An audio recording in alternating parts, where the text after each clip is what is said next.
Hey guys, welcome to another video on TJ's Tech. And as you can see today, I have my face on the camera.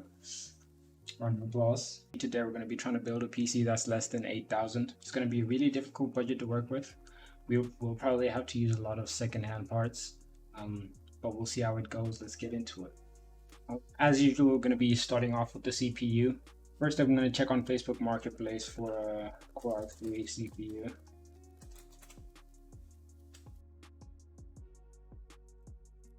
Right now I'm looking at this Ryzen 3 4100. It has no integrated graphics, so if we do happen to opt for this version, we're going to have to make sure that we fit a GPU into our budget. An alternative would be if you want to maybe save for a more powerful GPU, because we're definitely not getting any powerful GPU with this budget. You could probably go for a CPU with integrated graphics, decent integrated graphics, and use that for a while you save up for your new GPU.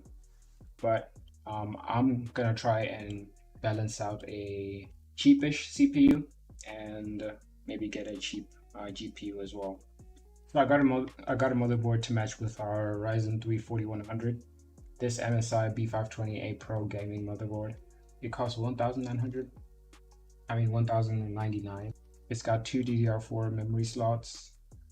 It supports 3rd gen Ryzen out of the box, so I think it will be able to support our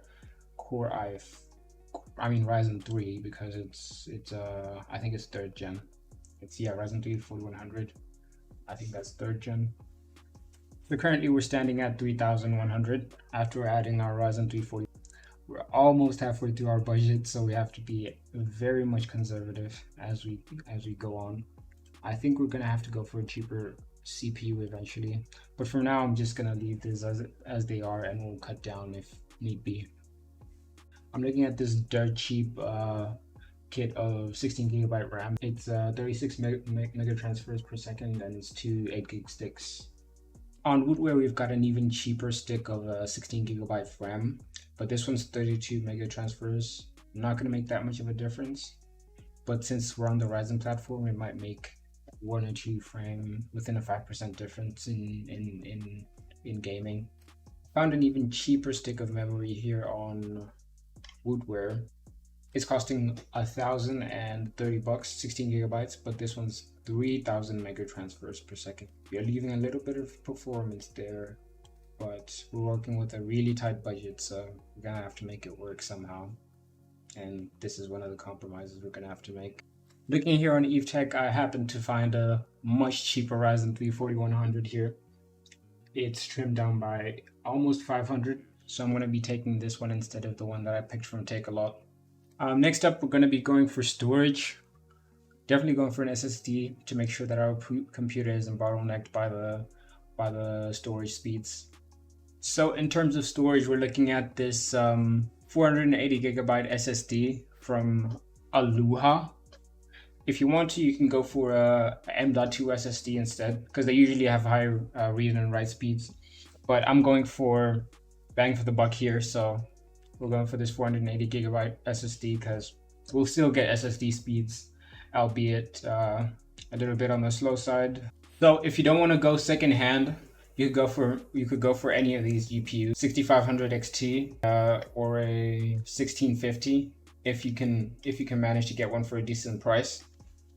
That's only if you want to go first hand, you don't want to buy from someone else. But I'm gonna be going on Facebook Marketplace and seeing if I can get a good deal on a better GPU than these two. So we've got a lot of options here on Facebook Marketplace. My eyes on this one from a guy named Steve Jones. What a generic name, dude. Steve Jones. He's highly rated, so I think he's trustworthy. It's a 6600 RX 6600. Now I used this card for a few months. It's a really decent card. Very underrated card in my opinion, so definitely going for this one because it fits perfectly into our budget, and we'll see how much we have left to spend after I add this. So I'm lucky enough to be living next to someone who's selling a Cooler Master case that comes with a 900 watt power supply unit. So I wouldn't just take his word for it. I'd actually go and check if the power supply is actually 900 watts and if it's good quality. But if you happen to live around the Bloemfontein area, and you wanna get this bundle for 750, then that would be cool. Otherwise, you could just so if you can't find a power supply and a case combo, then you could go for this case here from EveTech. This is the Antec NX291. It costs 699, and it comes with 4 pre-installed fans, so you don't have to buy any extra fans. And it looks like they have RGB too, so that's a bonus. Here's a 500 watt power supply here from Take a Lot. It's not necessarily in stocks. They're saying it ships in 5 to 7 working days, so you'd take a little bit longer to find one. But I'd highly recommend you actually go to a computer shop and maybe get a decent power supply. You can probably get one for less than 700, a 500 watt power supply. Make sure it's 80 plus bronze at least rated. Then you'll be safe. But I'm just gonna add this, and we're gonna calculate our subtotal. So after summing all the parts together, we came down to a subtotal of 9,338 if we get the case and power supply separately.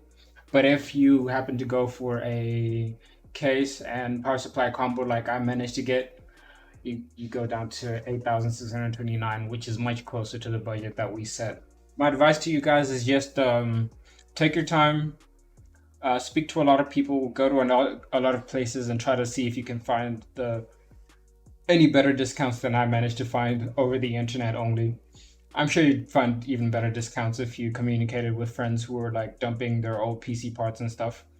So you can probably even get some stuff for free. So just be resourceful and try to get as many parts as you can for free.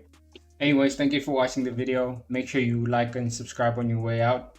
I'll leave a link to the spreadsheet in the link in the description. So make sure you go down there on your way to liking and subscribing as well. Thank you, and enjoy the rest of your day.